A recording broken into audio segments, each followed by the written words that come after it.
Good day, and welcome to another edition of the Military and Foreign Affairs Network. I am your host, the voice of reason.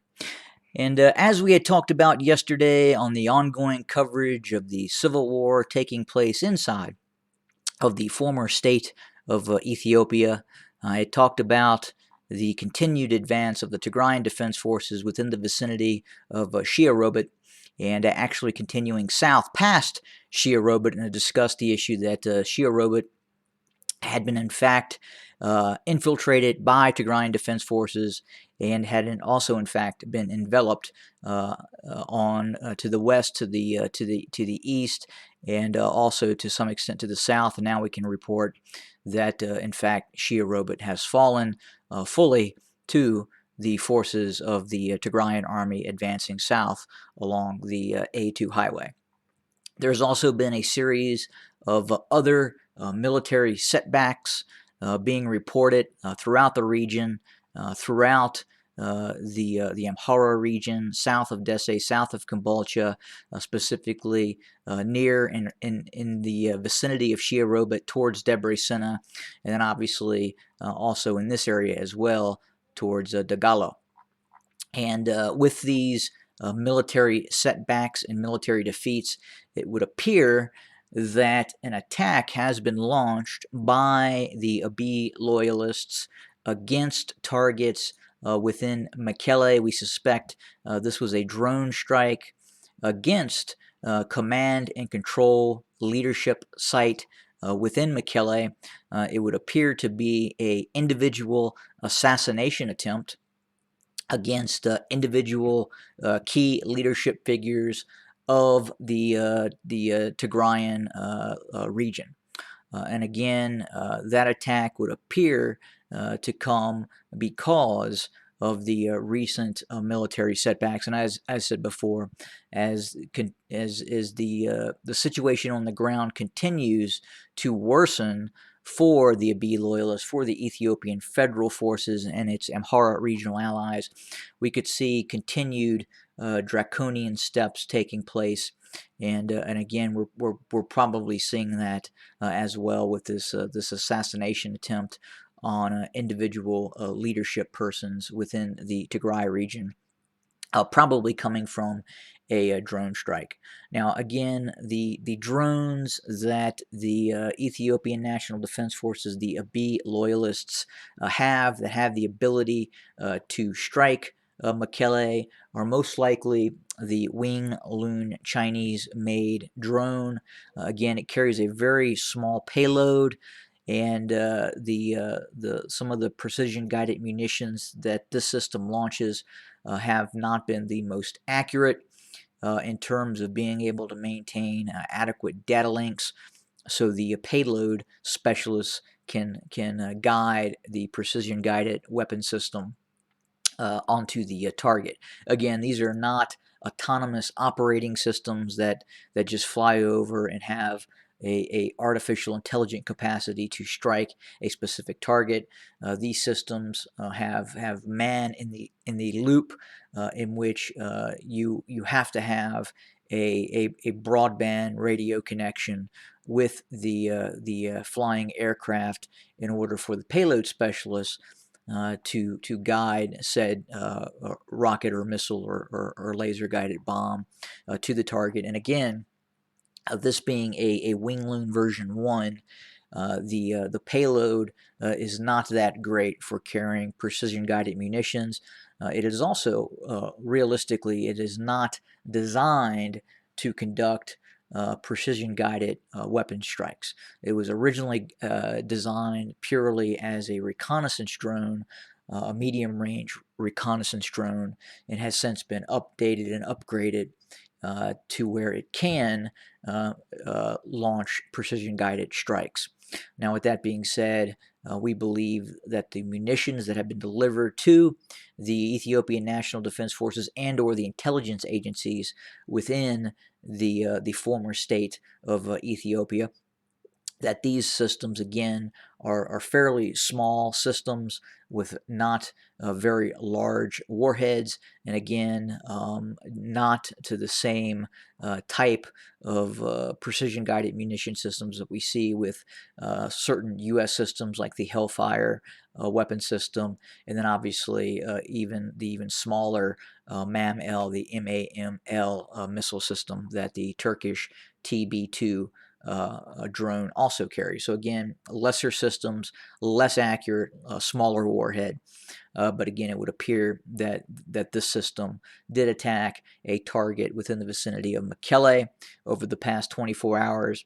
It was probably an intended strike on a leadership position, attempting an assassination or decapitation strike on a key individual within the Tigrayan Defense Forces. And we'll continue to monitor that situation and report once we have more information on what actually occurred. But again, that we believe is a response to the recent fairly significant battlefield reverses that we were seeing. And as you can see, we are going significantly far south. This is the Tigrayan border, Kobo, and we continue Kobo Robit, Weldia, Mursa, Wachale, Haik, Dese, Kombolcha. All these cities have in fact fallen to the Tigrayan Defense Forces. And as we continue to go south, we have the first rendezvous with Oromo Liberation Army forces with the Tigrayan Defense Forces near Kamise, and then further south, finally towards Shewa Robit has actually fallen, and we actually believe the TDF is right now more south south of Shewa Robit currently. And again, as we had talked about before, we anticipate a fairly significant struggle within the vicinity of Shewa Robit. As you know, as once you head west of Shewa Robit, you get upon this fairly flat, extensive plateau before you enter Debre Birhan. And the areas around Debre Birhan are fairly flat. Again, Debre Birhan sits on a plateau, but we believe this will be the next target of the Tigrayan Defense Forces after and if it can overcome the defenses just west of Debre Sina and around, in and around Debre Sina. But once they do overcome this key terrain feature just to the west of Debre Sina, it will not get a lot easier, as again it's fairly flat terrain, and we have seen the Tigrayan Defense Forces not do some of its best work in some of the more flatter terrain in the region, such as Western Tigray, and then obviously more recently in the Afar region. So again, once the Tigrayan Defense Forces do overcome the defensive positions near Debre Sina, west of Debre Sina, it does become a bit more flat again as they close in on Debre Birhan. Again, Debre Birhan sits on a fairly flat plateau with more of defilade terrain features around Debre Birhan, as you can clearly see on the map that I'm showing you.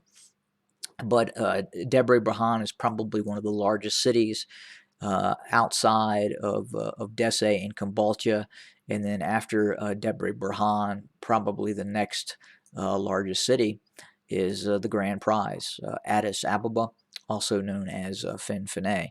And it would appear that there are thousands, if not tens of thousands, of Tigrayan Defense Forces approaching Addis Ababa from multi points of advance. We can also report the OLA is encamped both north and northwest of Addis Ababa.